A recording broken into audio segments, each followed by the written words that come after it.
कि हम सभी गुर्जर, राजपूत, जाट, यादव, कुर्मी, पटेल, हम सब तो एक खून हैं। तो इस शोभा यात्रा में सब ये गुर्जर कौम है, ये ना मुगलों से दबी ना ही अंग्रेजों से दबी। तो भाई आप भी नहीं दबा। जब दादरी की जो घटना हुई थी कि वो गुर्जर सम्राट मिहिर भोज के नाम पे कालिक पोतना, गुर्जर हटाना, स्टिकर लगाना, स्टिकर उतारना, वो कवायद जो हुई, मुझे कहने में कोई गुरेज नहीं होता कि उसका दोषी एक जाति विशेष का मुखिया है जो सूबे का मुख्यमंत्री कहलाया जाता है।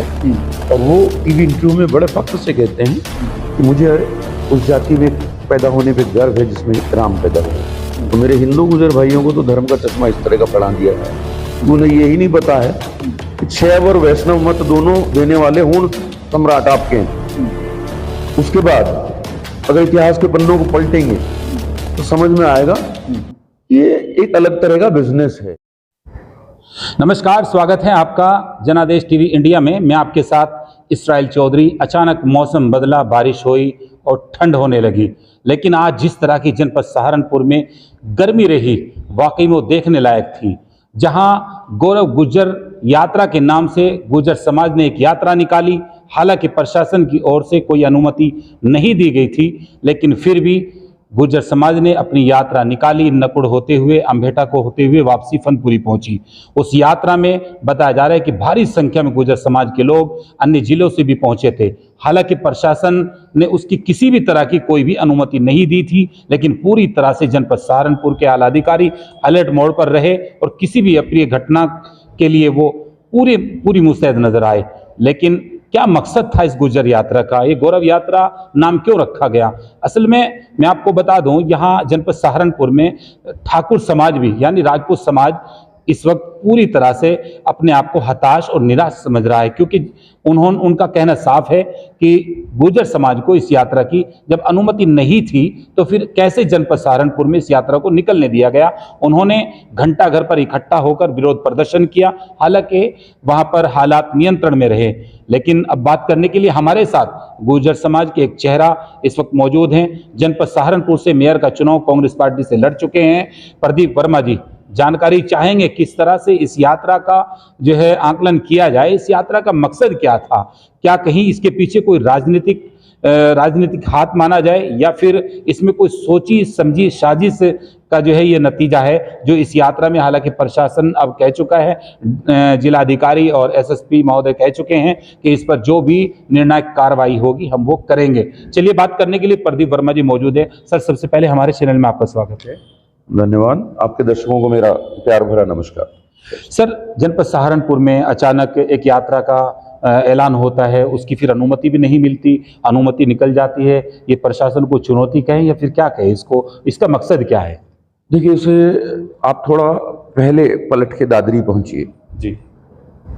जब दादरी की जो घटना हुई थी कि वो गुर्जर सम्राट मिहिर भोज के नाम पे कालिक पोतना, गुर्जर हटाना, स्टिकर लगाना, स्टिकर उतारना, वो कवायद जो हुई थी उसका दोषी कौन है? और मुझे कहने में कोई गुरेज नहीं होता कि उसका दोषी एक जाति विशेष का मुखिया है जो सूबे का मुख्यमंत्री कहलाया जाता है। और वो टीवी इंटरव्यू में बड़े फख्र से कहते हैं कि मुझे उस जाति में पैदा होने पे गर्व है जिसमें राम पैदा हुए थे। तो यार, जब जाति प्रधानमंत्री मंच से कह अपनी जाति बता देते हैं भाषणों में, तो इस देश में जाति बहुत महत्वपूर्ण है। इस देश में जाति को दरकिनार नहीं किया जा सकता। तो इसको जो मैं घटना बता रहा हूँ तो वहां देखें, और वहां से जो संदेश मेरे साथियों के साथ हम दादरी पहुंचे थे और जो संदेश यहाँ आया था, मैं बांटना नहीं चाहता अपने बिरादरी को, लेकिन समझाने के लिए कुछ शब्द इस्तेमाल करने होते हैं। तो इस गंगोह क्षेत्र के सब 42-44 गांव, सभी गांव में, मुस्लिम गुर्जर बाहुल्य गांव में मिहिर भोज जी का बोर्ड लगा था। और उस आंधी को देख और समझ के जो हमारा शत्रु पक्ष है, विरोधी हैं, उन लोगों ने उस बोर्ड पे एक नया शब्द शामिल किया था, सनातन धर्म रक्षक। अच्छा। दैट वाज द स्ट्रैटेजी कि उस आवेश को वो बुनाना चाहते थे, वो उसे फिर उसी कार्ड पे ले जाना चाहते थे जो कार्ड वो खेल रहे हैं। अब ये जो गुर्जर गौरव यात्रा मिहिर भोज जी की निकली, इसका आह्वान किसने किया था? पहले कौन थे वो इंद्रेश जी और दूसरे तमाम तर लोग जो इस बिरादरी से नहीं है, कोई मतलब नहीं है, उन्होंने एक ट्रम्प फेंका था। अच्छा। मुस्लिम गुजरों को हड़प लो। कुछ गांव में पॉइंट लगाए गए थे कि यहाँ पर रात्रि विश्राम होगा तो मुस्लिम गुजरों को हड़प लो। तो भैया मुस्लिम गुजर बेवकूफ नहीं। आज वो संदेश स्पष्ट दिया है मुस्लिम गुजरों ने, जिसकी मैं दिल से सराहना करता हूँ। जोश जज्बा सब, यानी वो आपके भाई के साथ तो है, लेकिन इंद्रेश कुमार के साथ नहीं। इंद्रेश वो संघ के साथ नहीं, वो भारतीय जनता पार्टी के साथ नहीं, वो अपनी कौम के साथ है, अपने भाइयों के साथ है। तो ये समझिए, और ये संदेश देना आवश्यक हो गया था कि जब राजनीतिकरण कर लिया जाता है ना किसी जाति बिरादरी और कौम का, तो फिर उसका संदेश देना चाहिए। और आज आप देखेंगे, अभी गुर्जर महोत्सव सूरजकुंड में हुआ था, वहां 5-7 लाख आदमी पूरे देश से इकट्ठा हो गए। फरीदाबाद के अंदर। वो क्यों हुआ? क्योंकि आज गुर्जर शिक्षित हो चुका है, और जो शिक्षित समाज हो जाता है वो अपना इतिहास, वर्तमान और भविष्य सबके प्रति सचेत हो जाता है, वो सारी चीजें समझने लगता है। तो आज अगर मेरी कौम के इतिहास पे कोई डाका डालेगा तो अब नहीं। आपने कर्नल टाड से इतिहास लिखा के कुछ बिरादरियों को महान बना लिया होगा, हमारे भाइयों में बंटवारा कर दिया होगा। कौन कहता वो माउंट आबू पे अग्निकुंड से उत्पन्न हुए? अरे अग्नि में कुंड में से आदमी पैदा हो सकते हैं क्या? हमारे बीच में बंटवारा कर दिया गजनी को कामयाब करने के लिए। चौहान, चंदेल, परमार, सोलंकी हमें ही बांट दिए, हम छोटे और बड़े हो गए। अभी मैं कश्मीर से आया। मैं 18 से 23 तक कश्मीर के दौरे पे था। 2 दिन मैंने अपने परिवार के साथ वास्तव में एंजॉय भी किया, लेकिन उससे पहले हमारा 19, 20 और 21 में कार्यशालाएं थी। कैडर क्लासेस चलाते हैं अनुवांशिक बल सुधार कल के नाम से। 19 में हमने पूरे देहात का भ्रमण किया और अपने भाइयों को देखा, और वहां भी मैंने देखा कि जो बक्करवाल समाज है उसे 2 दर्जे का समझ रहे हैं। अरे भाई हैं यार तुम्हारे, इनकी ताकत आधी क्यों करते हो? मैं ये कहता हूं, जब जाति और बिरादरी और राजनीति की बात करते हो और गुजर की बात करते हो, तो मुसलमान गुजर को एक तरफ रख के आप राजनीति नहीं कर सकते। मुसलमान गुजर को भविष्य की राजनीति में आपको लाना पड़ेगा, इस्तेमाल नहीं किया जा सकता मुसलमान गुजर का। मैं बिल्कुल ये स्पष्ट संदेश देना चाहता हूं। लेकिन यहाँ सवाल खड़ा ये होता है प्रदीप जी कि इस यात्रा की अनुमति नहीं थी प्रशासन द्वारा, लेकिन फिर भी इस यात्रा को इसे हठधर्मिता कहें या फिर क्या कहें? नहीं, ये देखिए, आवेश और जुनून होता है। अभी जैसे मैंने आपको सूरजकुंड का बताया था, थोड़ा सा प्रयास तो जरूर हुआ था। वो एक अलग तरह का कार्यक्रम था समाज को दिखाने का। उसमें एकता भी देखी और हमारे कल्चर, नाच, दूसरी चीज भी समाज ने देखी, दूसरे समाज ने भी देखी। और ऐसे ही ये जो प्रसंग था, मैं ये कह रहा हूं, जो संघ के नेताओं ने इसका राजनीतिकरण करने का प्रयास किया था। अगर आप पार्टी में हैं, आप ही का दल है जो सत्ता में है, तो उस समय परमिशन और ये फॉर्मेलिटीज आपको करा के समाज के बीच में आना चाहिए था ना। आपने समाज का माहौल बना दिया, तो ये तो समाज ने बदला लिया आपने। समाज ने दिखाया उसे राजनीति की जरूरत नहीं, उसे नेताओं की जरूरत नहीं। समाज खुद सक्षम है दशा और दिशा तय करने के लिए। आप कैसे देखते हैं मुस्लिम गुजर समाज, जब वो प्रोग्राम स्टार्टिंग में आए थे तो मुस्लिम गुजर समाज अचानक उससे वापसी हो गया, इंद्रेश कुमार का नाम देकर राष्ट्रीय मुस्लिम मंच के नाम से वो वापस हो गया, या फिर कुछ और कारण था? नहीं, वो मैं बताऊंगा ना, मैं जो बार बार कह रहा हूं कि शिक्षित हो गया, हिंदू और मुस्लिम गुजर दोनों शिक्षित हो गए। तो मेरे हिंदू गुजर भाइयों को तो धर्म का चश्मा इस तरह का पढ़ा दिया है, उन्हें यही नहीं पता है कि शैव और वैष्णव मत दोनों देने वाले हूण सम्राट आपके हैं। उसके बाद अगर इतिहास के पन्नों को पलटेंगे तो समझ में आएगा ये एक अलग तरह का बिजनेस है। और मुस्लिम समाज में भी मैं कहूंगा, ये मैंने एक पोस्ट पे लिखा था कि सिर्फ 5 या 7 पीढ़ी पहले हम मुस्लिम गुजरों के पुरखों के नाम देखते हैं तो नत्थू सिंह और फतेह सिंह मिलते हैं। अब उसका कारण जब मैं विश्लेषण किया था तो ये इस तरह से समझे इसे 7 पीढ़ियों को। हालांकि 14 साल में भी शादी हो जाती थी, लेकिन अगर 22 साल भी लगाते हैं ना एक औसत, तो 7 पीढ़ियों को अगला बच्चा आ जाएगा, 7 पीढ़ियां ऐसे ही बनेंगी, तो सिर्फ 156 साल लगते हैं। 156 साल वाली बात को मैंने लिखना पढ़ना और दूसरों से डिस्कस किया तो बहुत बड़े बड़े मुस्लिम स्कॉलर्स ने स्वीकार किया कि जो मौलवीकरण हुआ इस्लाम का वो इन्हीं लगभग 200 सालों में है।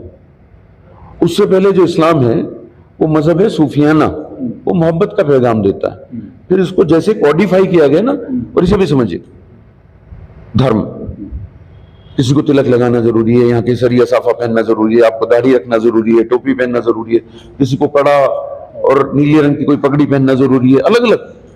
तो ये खुदा से मिलने का, भगवान से मिलने के रास्ते की बात कर रहे हैं या फोर्सेस की वर्दियां डिजाइन कर रहे हैं? इसे नोटिस करिए, ये सिर्फ अपने फिरके के लोगों की गिनती करवाने की कवायद है, वरना कहीं नहीं आपको जरूरत है दाढ़ी रखने की, टोपी पहनने की, और ना मेरे दूसरे भाइयों को केसरिया दुपट्टा पहनने की, तिलक लगाने की कतई जरूरत नहीं। अरे खुदा से, रब से मिलना है तो बात करना सीखो, दिल निर्मल और निश्चल करो। अब दूसरी चीज जो मैं आपको कह रहा हूं, मैं ये कह रहा था, जैसे मैंने कहा, देखिए इस्लाम का मौलवीकरण हुआ, और जो हिंदुइज्म है, हालांकि वो जीवन शैली है और सनातन पे ले जाते हैं, वो एक अलग चैप्टर हो जाएगा, लेकिन मैं देख रहा हूं हिंदुइज्म के नाम पे जो बर्बाद किया है ना, इस मुल्क को इस यंत्र ने बर्बाद किया। इस यंत्र पे व्हाट्सएप एक यूनिवर्सिटी चलती है जो युवाओं का, और बहुत सारे लोगों का, युवाओं का, कुछ सभी का दिमाग भ्रमित कर, क्योंकि किसी चित्र के साथ टेक्स्ट जाता है ना, तो ह्यूमन साइकोलॉजी का मेथड है कि वो दिमाग में ज्यादा गहरे पेट कर जाते हैं। तो इस व्हाट्सएप पे एक मैसेज आएगा, एक हिंदू झंडा, उस पर हिंदू लिखा है या ओम लिखा है, और उसके नीचे टेक्स्ट होता है कि सनातन भारत में 7,32,000 गुरुकुल थे, उनका मकसद पूरा हो गया। मकसद कैसे पूरा हो गया समझेंगे तो उसके बाद जो कमेंट देखेंगे ना, जय श्री राम, गाड़ देंगे, मार देंगे, फाड़ देंगे, वो यही करना चाह रहे थे। मैं पूछता हूं उनसे, यार ये कब था सनातन? अजी वो तो बहुत पहले था। अरे कब? अजी करोड़ों साल, करोड़ों। अबे आधुनिक मानव को होमियो सैपियंस कहते हैं, उसकी विकास यात्रा 40,000 साल की, और जो अभी तक का आपका ज्ञात इतिहास मिल रहा है मानव सभ्यता का, वो 7,000 साल तक पहुंचता है, चाहे वो सिंधु घाटी हो, मेसोपोटामिया हो, राखी गढ़ी हो, सभी देखें। अब हम आपसे ये पूछते हैं कि भाई, हम बता रहे हैं कि 100 साल तो अंग्रेजों से आजाद हुए, 200 साल गुलामी की अंग्रेजों की, और 800 साल मुगलों के, तो 1100 साल पहले रहा होगा सनातन। 1100 साल पहले सनातन रहा होगा। फिर मैं दूसरा सवाल पूछता हूं, आबादी कितनी रही होगी उस टाइम? जी वो तो नहीं पता। तो यार तुम ये मैसेज क्यों बार बार आगे फॉरवर्ड करके क्या करना चाहते हो, जब तुम्हें कुछ पता ही नहीं, रिसर्च किया नहीं? मैं उसका भी हिंट देता हूं। जब हिंदुस्तान आजाद हुआ था, तो हिंदुस्तान, पाकिस्तान और बांग्लादेश को मिला के इस पूरे भूखंड की आबादी 32 करोड़ थी। ये तो ऐतिहासिक प्रमाणिक है। ये हो गया 100 साल पहले। अब 1000 साल पहले अनुमान लगा लो कितनी रही होगी इस भूखंड पे आबादी। अनुमान लगाओगे और विश्लेषण करोगे तो 5 करोड़ के आसपास आएगी। और 5 करोड़ आबादी को 7,32,000 गुरुकुल से गुणा भाग कर लो तो बहुत सामान्य सी तार्किक बात है। तो पता लगेगा हर गांव में गुरुकुल कई सौ हैं, कई सौ गुरुकुल है। और फिर मैं सवाल पूछता हूं, यार गुरुकुल करते क्या थे? क्योंकि वर्ण व्यवस्था में शिक्षा का अधिकारी सिर्फ ब्राह्मण और उच्च कुलीन वर्ण को था। तो ये पढ़ाते किसको थे? ये पढ़ाते नहीं थे क्योंकि शिक्षा का अधिकार रिजर्व था। ये लठ, तीर, तलवार, भाला, गदा, ये चलाने के ट्रेनिंग सेंटर होंगे, जैसे आज तालिबान कर रहा है। और ये कहते हैं गुरुकुल लावेंगे। अरे 1830 में जब लॉर्ड मैकाले शिक्षा पद्धति आई थी तो इन्होंने उसका विरोध किया था कि यहां सब नहीं पढ़ेंगे। और उसका विश्लेषण करिए कि 1881 की जनगणना में हिंदुस्तान, पाकिस्तान और बांग्लादेश को मिला के सिर्फ 430 हाई स्कूल पास हैं। 50 साल हो गए थे लॉर्ड मैकाले को लागू किए हुए। तो उसका शिक्षा का प्रसार ही नहीं होने दिया। ये तो ज्योतिबा फूले हों और सारे तमाम तर लोग लगे रहे हों, तब जाके आज शिक्षा। और आज फिर कहते हैं गुरुकुल लाएंगे। क्या करेंगे गुरुकुल? उसी पाषाणियों में ले जाना चाहते हो इस मुल्क को? तो इन लोगों से कहता हूं, उन चीजों से बाहर आइए, ऊपर उठिए, समझदार बनिए, विवेकशील बनिए, शिक्षित होइए। जो समाज शिक्षित होगा उसे कोई दबा नहीं पाए। अब आखिर में आते हैं, सहारनपुर में आते हैं। जब ये गौरव यात्रा निकली तो यहाँ जो दूसरा समाज है वो आहत हुआ, अपने आप को ठगा सा महसूस कर रहा है। आज उन्होंने एक प्रदर्शन किया सहारनपुर घंटाघर पर। फिर जिलाधिकारी महोदय की और एसएसपी महोदय की बाइट आती है, वो कहते हैं कि निर्णायक जो कार्रवाई होगी वो करेंगे जांच करके। तो आप इसको किस तरह से देखते हैं? नहीं, मैं इसको देखिए एक नासमझी के दृष्टिकोण से देखता हूं। एक राजनीतिक नासमझी संघ गवर्ण राजनीतिक नासमझी ने शासन और प्रशासन के सामने हालात पैदा किए। अगर वो ड्रामा वो नहीं करते, उन्हें पता होता कि इसकी परमिशन चाहिए है, तो परमिशन लेके उसका अनाउंसमेंट करते, पोस्टर बैनर लगाते। और मैं तो पूरी तरीके से कहता हूं कि हम सभी गुर्जर, राजपूत, जाट, यादव, कुर्मी, पटेल, हम सब तो एक खून हैं। तो इस शोभा यात्रा में सबको साथ लेके निकलते ना। आपने जो राजनीतिक गोटी खेली थी कि हिंदू और मुसलमान गुजर कर मुसलमान गुजर को टोपी पहना लेंगे, इसमें शामिल करके उसमें ठुक गए हैं। अच्छा, उसमें ठुके हैं और उससे हाथ है और कुछ नहीं है। वरना राजपूत भाई भी इतने समझदार हैं कि उन्हें पता है सब कुछ, वो भी आवेश में नहीं आते, क्योंकि राजनीतिकरण किया गया ना। तो ये जो ड्रामा और ये जो सिचुएशन क्रिएट किया है, ये घटिया राजनीति नहीं किया, नहीं ये बिरादरियों ने नहीं किया। तो फिर ऐसे तो कोई भी एक यात्रा निकालेगा बिरादरी के नाम से, कोई भी कानून को ठेंगा दिखा देगा। नहीं, देखिए, फिर मैं आपसे कहता हूं, किसी भी कौम का जोश, जज्बा और जुनून, ये भी रीड करने की जिम्मेदारी शासन और प्रशासन की होती है। उस चीज को समझना चाहिए। ये गुर्जर कौम है, ये ना मुगलों से दबी ना ही अंग्रेजों से दबी, तो भाई आप भी नहीं दबा पाओगे। अब आगे के लिए क्या रणनीति आपको लगती है, किस तरह के परिणाम आने वाले हैं आने वाले कल के लिए? इससे एक बहुत अच्छा और प्यारा संदेश हिंदू मुस्लिम एकता का गया है, जिसकी इस हिंदुस्तान को जरूरत है। और जब ये एकता हो जा रही है तो इसके परिणाम सुखद ही आएंगे। इसको दिशा और दशा समाज वो अपने आप दे लेगा। इसमें कुछ कहने की आवश्यकता मुझे लगता ही नहीं है। हमारे साथ प्रदीप वर्मा सहारनपुर से कांग्रेस पार्टी के मेयर पद का चुनाव लड़े और इस वक्त बड़ी बेबाकी से इन्होंने अपनी बात रखी। जिस तरह से समाज को ये अंदर से जानते हैं, बड़ी बारीकी से नज़र रखते हैं और समाज के बड़े बड़े सम्मेलनों में इनका जाना होता है। और आपने इनको सुना किस तरह की इन्होंने सहारनपुर की जो आबो हवा आज पूरा दिन चली, उस पर इन्होंने पूरी अपनी बेबाकी से रह रखी। तो जनादेश टीवी इंडिया